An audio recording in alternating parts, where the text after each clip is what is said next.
បាទប្រិមិត្តបន្តវគ្គទី3ចា៎ទី3មានប្រិមិត្តសួរមករឿងចៅសង្កាត់ចំចៅមួយហើយនឹងលោកប៉ាងនេដាខណ្ឌបារងខណ្ឌពូសែនជ័យទីអត់ឃើញនិយាយសោះពីរអ្នកនឹងកំពុងសង្គ្រាមដែនដីខណ្ឌពូសែនជ័យចាក្តៅកគុកអត់ឃើញទីនិយាយសោះចាហ្នឹងហើយតាមពិតទៅប្រិមិត្តខ្ញុំឃើញហើយខ្ញុំក៏ពេលខ្លះក៏ខ្ញុំមានចេញនៅក្នុង Facebook នៃខ្លីៗដើម្បីជាការចូលរួមមតិដែរតាមពិតទៅសម្រាប់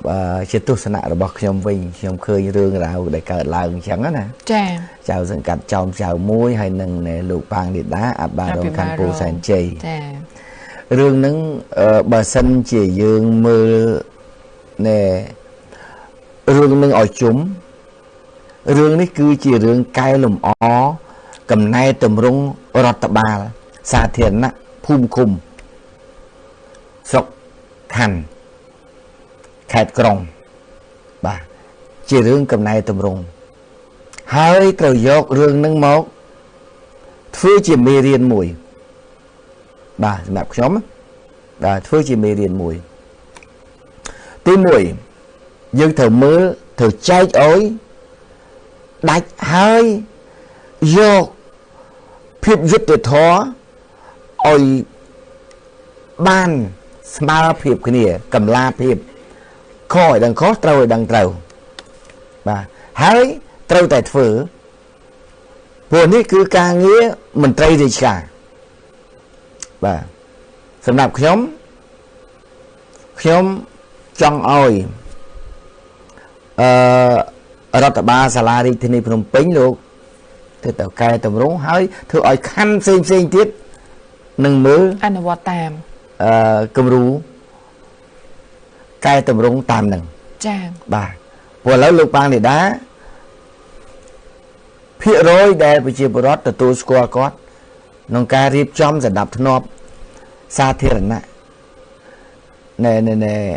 សម្រាប់សម្បត្តិសាធារណៈមិនមែនជារឿងបុគ្គលរបស់គាត់ទេបាទមិនមែនជា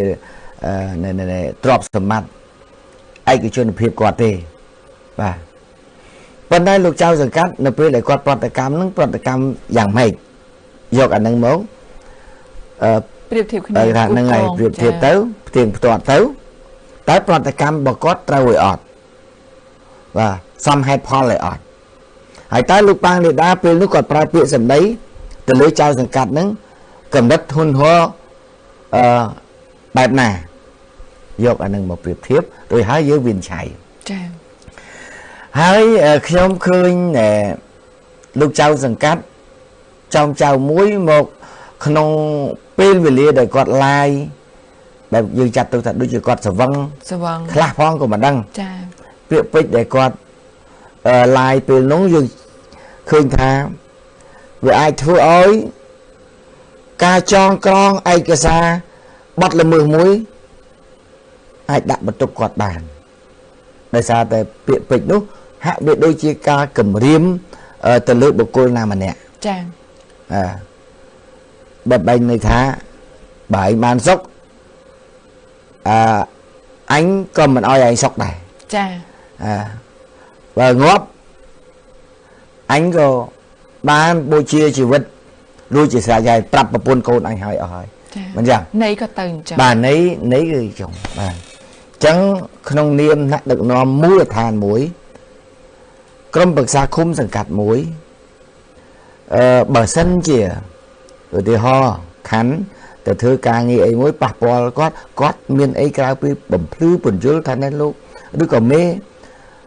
ខ្ញុំនៅក្រៅមួយវត្តនៅសង្កាត់នេះគួរតែមិនគួរប្រើពាក្យពេចន៍សម្ដីអញ្ចឹងទៅគួរតែចេះជាមួយចុះពីអញ្ចឹងណាបែរជាគាត់បានបន្ថែមនៅរឿងបន្ទុកមួយទៀតមិនព្រមបកស្រាយអារឿងចវាយខណ្ឌរងចោតប្រកាន់រឿងបិទធ្វើលបងបិទលូបិទបលាយបែរជាមកបន្ថែមអាបន្ទុកនឹងមួយទៀត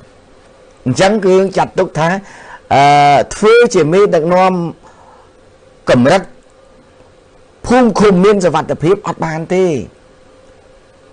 អានឹងប្រជាពលរដ្ឋទៅពឹងផ្អែកយ៉ាងម៉េចគ្រប់គ្រងរបៀបអញ្ចឹងបាទគ្រប់គ្រងរបៀបអញ្ចឹងហើយរហូតបន្តបន្ទាប់ឃើញប្រជាពលរដ្ឋបញ្ចេញនៅ Facebook រឿងរ៉ាវគាត់កើតឡើងមកអានឹងមួយតែឥឡូវឮថាដូច ACU គាត់ចូលខ្លួននេះទៀតណាចាអានឹងរឿងអតីតកាលប៉ុន្តែបើសិនជាមានថ្នាក់ដឹកនាំកម្រិតមូលដ្ឋានដែលគាត់អញ្ចឹងវាគួរផ្លាស់ប្ដូរទៅហ្នឹងហើយសម្រាប់ថ្នាក់ដឹកនាំមួយទៀតកុំឲ្យគិតថាគេគ្រប់គ្រងថ្នាក់ដឹកនាំផ្ដល់ឱកាសប្រជាពលរដ្ឋគ្រប់គ្រងយើងធ្វើសម្ដីកាន់តែអត់មានការគោរពសម្រាប់ប្រជាពលរដ្ឋអត់មានគិតថានេះអញថ្នាក់ដឹកនាំគ្រប់គ្រងនៅលោកឯងធ្វើចឹងធ្វើចេះនៅឯងខុសច្បាប់ឯងចេះអត់ទេនៅតែទុនភ្លុនមិនបងឯងដាក់លបងធ្វើលបងចូលលុយอะไรអញ្ចឹងខុសណាបងតែបងជឿញនេះឥឡូវចេះសម្រួលបងឯងវាយចោលដោយខ្លួនឯងបានទេបងណាវាយចោលដោយខ្លួនឯងបានទេតែបើបងអត់វាយខ្ញុំនេះណាជួនកាលយើងប្រើពាក្យពេចន៍អញ្ចឹងទៅគាត់ក្នុងនាមប្រជាពលរដ្ឋគាត់ថាបងអើយខ្ញុំអត់បានយល់អញ្ចឹងសួស្ដីចាំខ្ញុំ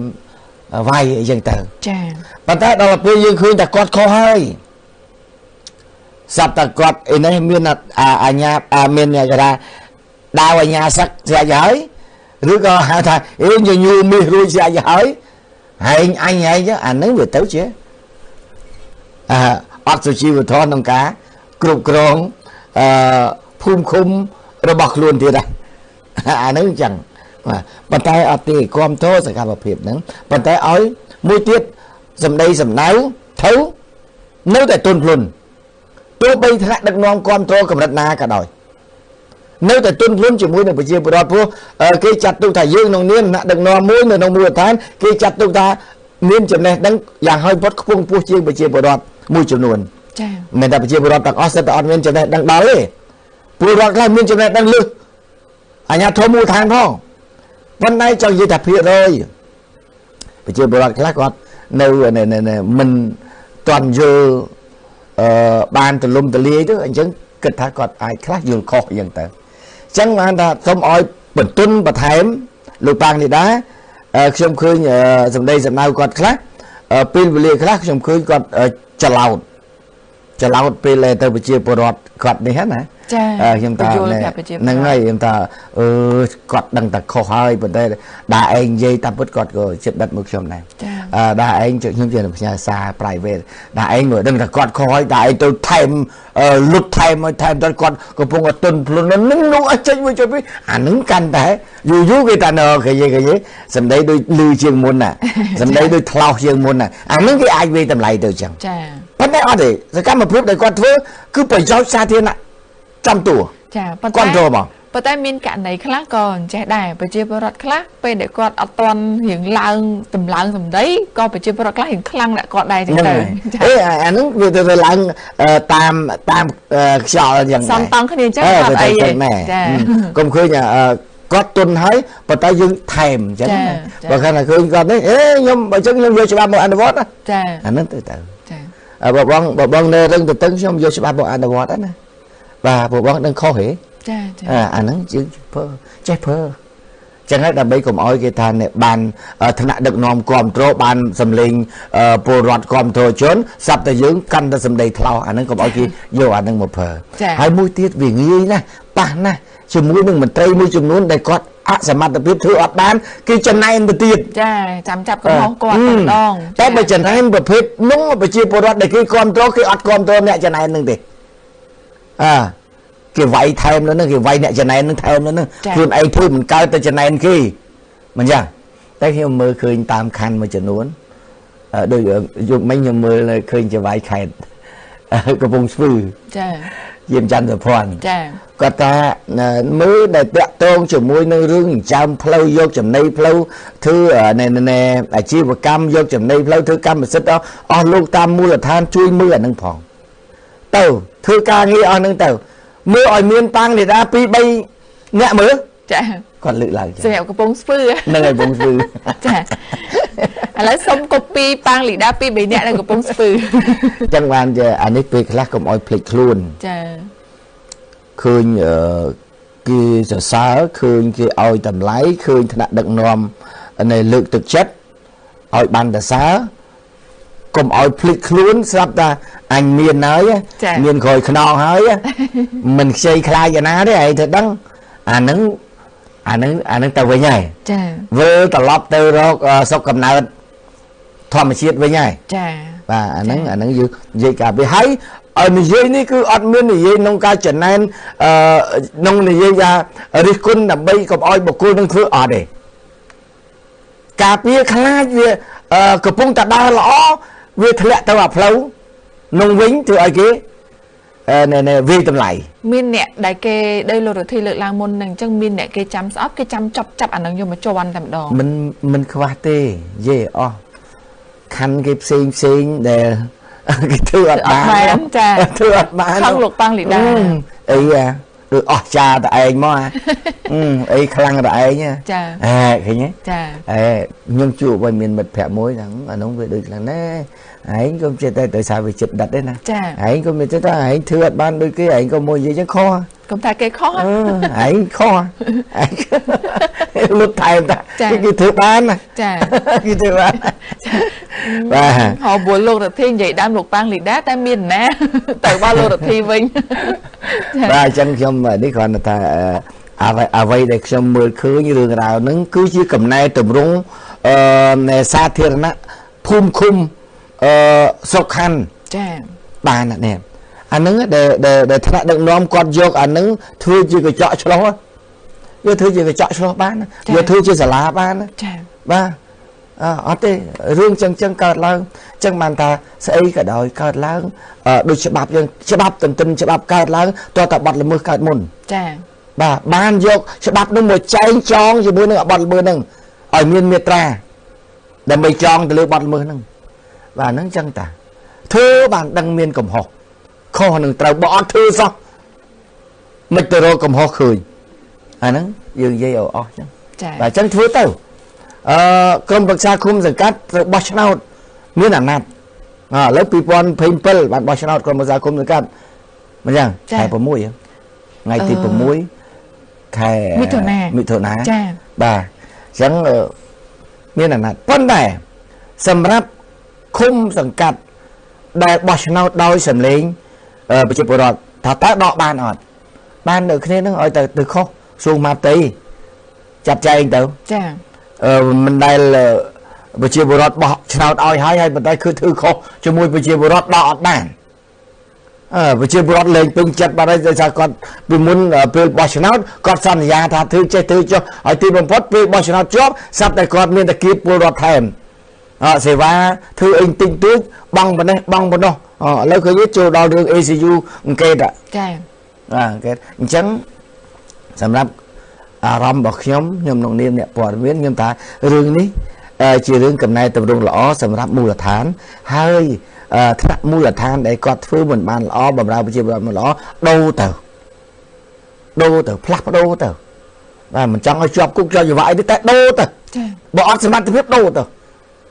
ប៉ុណ្ណឹងនេះប៉ុណ្ណឹងចាបាទបាទតោះអរគុណអស់ម៉ោងបាត់ហើយលើសនាទីលើសដល់35ហើយចាអស់ម៉ោងវគ្គ3បាត់ហើយអញ្ចឹងដោយសារតែប្រិមិត្តសួរច្រើនពេករឿងនេះចាបាទមិនមែននិយាយនេះគឺដើម្បីឲ្យចៅសង្កាត់ជាប់ទៅមែនទេខ្ញុំចង់ឲ្យបើថាមិនកើតផ្លាស់ប្ដូរទៅចាបើសម្រួលគ្នាបានហើយគាត់សម្រួលចាតែរឿងគេរកឃើញពីមុខពីខយអីយ៉ាងម៉េចយ៉ាងម៉ាទៀតអាហ្នឹងធ្វើម៉េចទេបាទនេះវាច្បាប់វាអញ្ចឹងយើងមិនអាចអ្នកណាមួយទៅនៅពីលើច្បាប់បានទេចាបាទអរគុណច្រើនប្រិមត្តចាអរគុណសូមពេលសម្រាប់បន្តិចទៀតបាទវគ្គទី3